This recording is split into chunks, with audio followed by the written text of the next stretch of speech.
SAA employees have been in limbo, as you well know, since March 2020. Last night, though, they received communication that ground staff and cabin crew would be paid this month. But what's missing there? Well, no word on pilot salaries.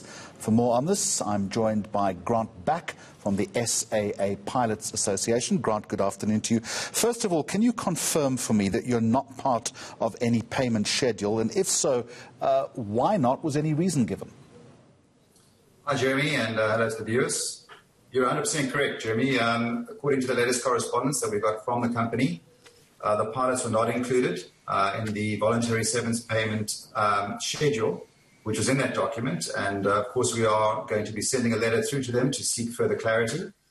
We can only assume that this is part of their strategy, which is this lockout, siege mentality. They are using all the resources that they have available, taxpayers' money for one, and the legal battle that they have waged against us for the last year.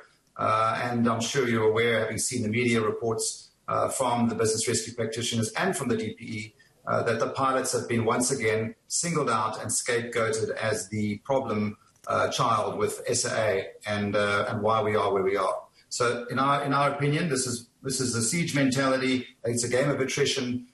They've got the deeper pockets, and they are doing everything that they can to get us to capitulate and agree to their terms and conditions. So what then, beyond writing a letter seeking clarity, is your next move? You're sounding to me as if you're at the end of your tether, although you probably reached that point some time ago. Jeremy, it's been a very tough year indeed. We've certainly tried to be a part of this whole process from the beginning. On the 5th of December 2019, we've participated in many meetings with the business rescue practitioners, wanting to find a solution, really bringing expertise to the table that we felt has been lacking for so long. Unfortunately, though, none of the expertise or suggestions that we brought to the table has been taken seriously, and this has been done their way from the beginning, bringing in consultants from abroad, spending a vast amount of money, over 200 million rand, I think was reported in the press recently.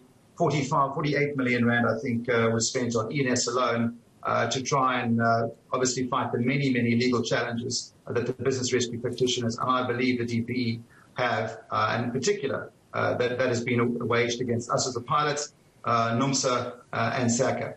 So it's been a tough time, and yes, our members are really, really battling. Where do we go to from here? We have quite a few legal battles in the air, which has obviously cost our members a lot of money, but those battles are ongoing. And unfortunately, the way things are in this country, the law takes some time. However, we will continue and pursue what we believe is lawful and in the best interest of our members. What about your own skill set? There was a report overnight on one of the big global television networks quoting pilots in the United States of America, saying that lack of flying time, lack of flying hours has a negative effect, that their skills could possibly become rusty. Is that a concern here, given that none of you have been in the air?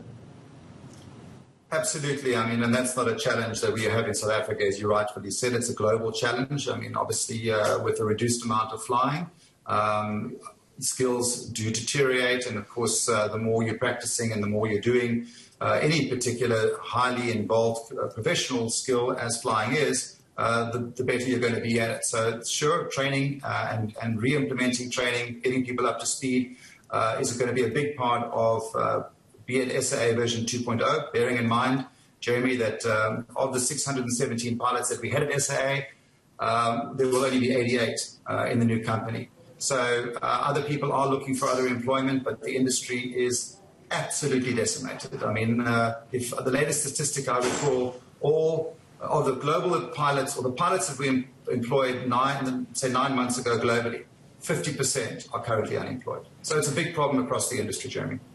Realistically, do you believe that SAA is going to take to the skies, I'm hearing at the end of March possibly, and that this business rescue process is going to end shortly?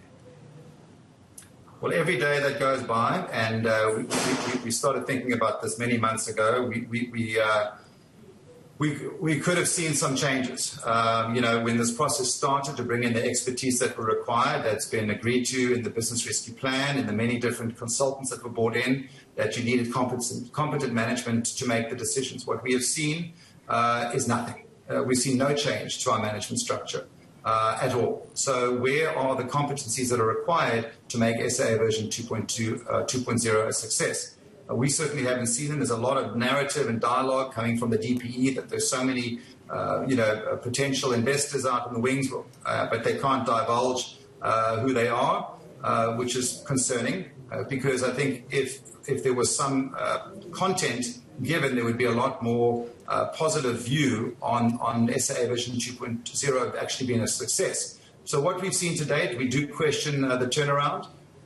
We are getting more and more despondent every day. And of course, we do hope that our members will be well looked after, be it in SAA version 2.0 or any other airline in South Africa. But the way we see things at the moment, I can't see how SAA version 2.0 is really going to get airborne anytime soon. Just very quickly, this SAA 2.0, do you and your colleagues see yourself realistically being part of it, given that what I've just heard in the past 5 minutes of our discussion, it's apparent that all trust has been completely eroded? Jeremy, it's a great question, by the way. And in fact, I've got an answer for you because we recently had a poll with our pilots. Now, when I mentioned 617 pilots, which was the amount of pilots that we had when we went into business rescue, there were the voluntary severance packages, and I think we were currently left with about 330 odd pilots. We surveyed those pilots and we asked the question, who in this group would like to be part of SAA version 2.0? And if I'm correct in saying, and I've just checked my numbers here, 12% are in favour of remaining and being a part of SAA 2.0.